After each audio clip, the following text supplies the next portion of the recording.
One सबैजनालाई good evening.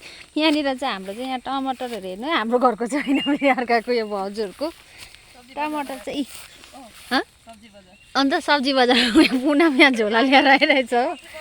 यहाँनिर चाहिँ बारीमा साक्यो दामी भयो सच्ची नै हो। यहाँनिर चाहिँ भित्रभित्र यसरी साग पनि छरेर भित्र बनाइरहेछ। यहाँ हेर्नुहोस् न यस्तो दामी सुँगुर मासु कहिले पाउनु है। टमाटर चाहिँ यहाँनिर उतातिर चाहिँ सिक्किमतिर चाहिँ भित्र मात्रै भन्छ कि यहाँ हाम्रो यता चाहिँ बाहिरै रोप्छ यसरी। यो टमाटर के मजाको टमाटर फलेको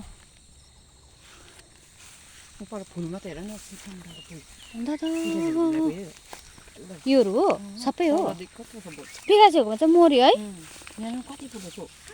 अन्त त झार गर्नु पर्ने है। यहाँ टमाटरको चाहिँ लापत्ता भइरहेछ। यस्तो बिना चाहिँ टमाटर कहाँनिर ए ऊ माथि मकै पनि रहेछ। अरूले त खाइसकिसक्यो है मकै, तल त सुकेछ पनि। यहाँ चाहिँ टमाटर मात्रै छ। कसलाई मनपर्छ लाइक कमेन्ट गर्नु चाहिँ टमाटर चाहियो भने हामी त फोटोमा पठाइदिइहाल्छ हो। अरूमा सक्दैन, घरमा चाहिँ भेट्दैन फोटोमा। अन्त त कत्रो कत्रो पाक्नु सुरु भएछ अब।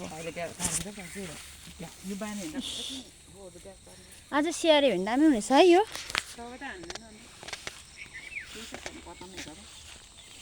आजको अपडेट चाहिँ यहाँनिर टमाटर बारीमा घुमेको।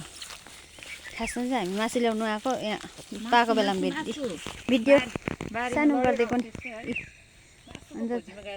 अन्त जाउँ बाई बाई एभ्रिवान।